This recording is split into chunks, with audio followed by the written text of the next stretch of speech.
This last Uber ride took me so far out the way. I am 42 miles away from home. Ooh, I feel like I need another shot of espresso. The ride started out kind of suspect, I'm not gonna lie. We were on a good roll, and it was two close friends in a disagreement. They went to a company party, like a dress-up party. One of them is a firefighter, one of them is a friend of the firefighter. The firefighter was mad at her friend because she was introducing her to her coworkers, and she told somebody at the party that she would kill for her friend and like not to mess with her. And her friend was mad at her for saying that.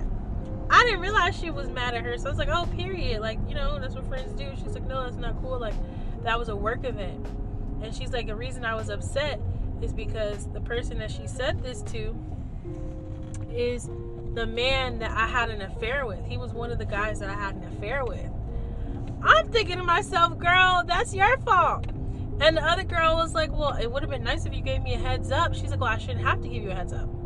Look, the deck is split. The jury is still out on this one because I feel like her friend only reacted that way because she knows that it's awkward for her and it's awkward for this man. And so it's easy to be upset at her friend because she feels so embarrassed and humiliated by what happened.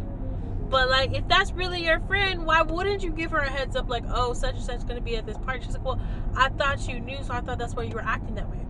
Well, how would you think that she knew if you didn't tell her? Like, she doesn't know these people. And so her friend was trying to be like laying on her because they got a 40-mile drive to get home. Her friend was sitting ramrod straight. She didn't want to hug her. She didn't want to touch her. She didn't want to talk to her. She's just mad at her. And I'm just like, well, I get it from like the firefighter's perspective. Like, there's a time and a place and a decorum, especially if she's just meeting these people. Like, there's no reason to be like low-key threatening him. And I guess she also was like, you were acting weird because on one sense, you know, you told him happy belated birthday and we should have brought him some balloons. And then another thing, you're saying you would kill for me. Like, she's like, it just was a mix-up, you know. I get that. I really, really do.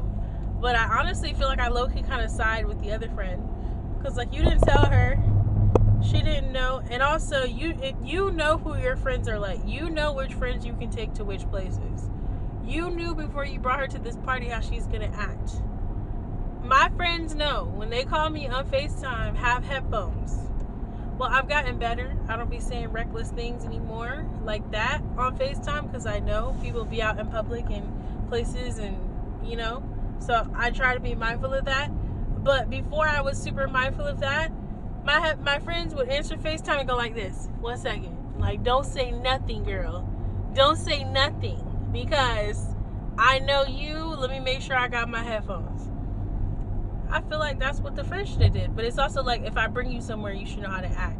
But you shouldn't invite no friend nowhere if you know that they don't know how to act. Like, not to isolate her, but I mean, at least give her a heads up. But like, you're only upset because you know you had an affair. That's my take. That's what I think.